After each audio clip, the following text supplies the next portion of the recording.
In the adventure literature devoted to the conquest of the Wild West, what is much easier to call the word Western, the image of the Indian is schematized. This is a kind of noble savage, gravitating towards laconic colloquial formulas, sometimes cruel to prisoners, always despising fear and perfectly mastering the skills of partisanship.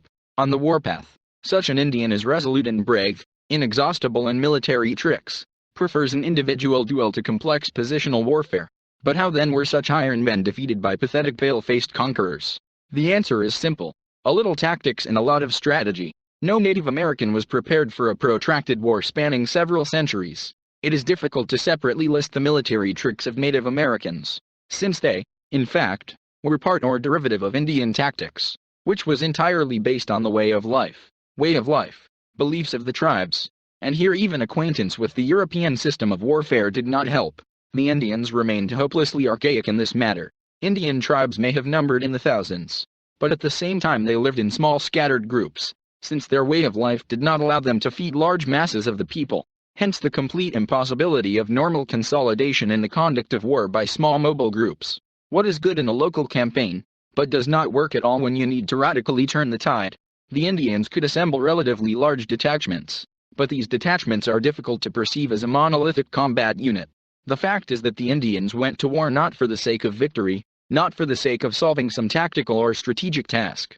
They went to improve their social status. In this society, personal courage and composure in battle were valued, so the Indians went for evidence that a particular warrior had such data. Hence the dislike for long skirmishes at a distance and the desire for maximum rapprochement with the enemy. The Indians had two types of leaders. Some were responsible for a peaceful existence, strong business executives. Others were elected for the duration of hostilities, kind of generals, which did not mean unconditional obedience to such commanders in battle. They dealt with more general issues, where to organize an ambush, in which direction to send scouts, and so on. In a real clash, the whole picture of the battle was again divided into many individual skirmishes, and here the Indian warrior was really strong. According to the memoirs of the participants in the frontier wars, the actions of the Indians, whether against whites or against hostile tribes, were distinguished by monotony and stereotypes. It all came down to the gradual displacement of the enemy from a given territory, and then it happened that the instigator lost, because in many ways it was a local war of attrition, but in a very limited area, and then someone had enough resources and patience. At first raids on the district were organized. Crops could be destroyed, if there were any, hunters who went fishing could be caught, scouts were destroyed, and so on, until the enemy is exhausted. The second stage was the blocking of the village. Undesirable on this land. Capturing and plundering it is not required. It is important to starve. Although the general assault happened, and there, either all the inhabitants, or those who were lucky enough to survive during the last raid, will leave to seek their fortune in other lands. And then the task is completed, the land is freed. This tactic was used both against the Indians and against the colonists.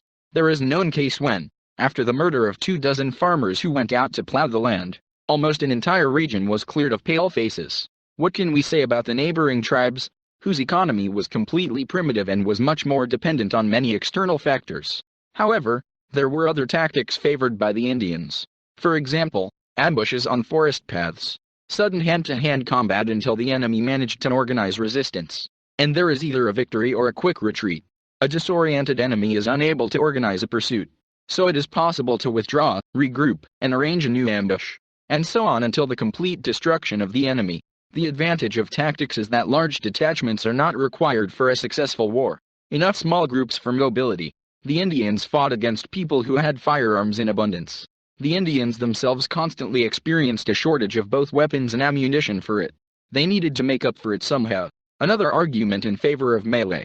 There is evidence that the Indians acted extremely simply against the mounted Indians. If they themselves fought on horseback, they quickly approached the enemy, chose an individual target for themselves and began to gallop around the enemy, screaming furiously, thus knocking down the sight and frightening the opponent's horse. At the same time, preference was given to bows and arrows, which in terms of rate of fire could even surpass revolvers. And the arrows, if they did not hit the rider, could injure his horse.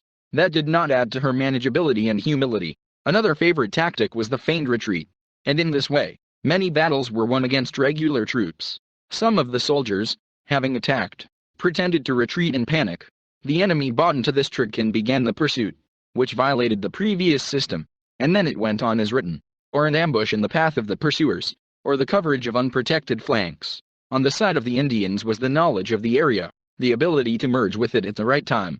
There is a case when an Apache stood for almost 4 hours, wrapped in a dusty blanket, a stone's throw from the soldiers' camp, and he went unnoticed. He was considered a cactus and did not pay any attention to him. But they still lacked the ability to unite and subordinate the planning of operations to some common goal. Therefore, their loss was quite natural.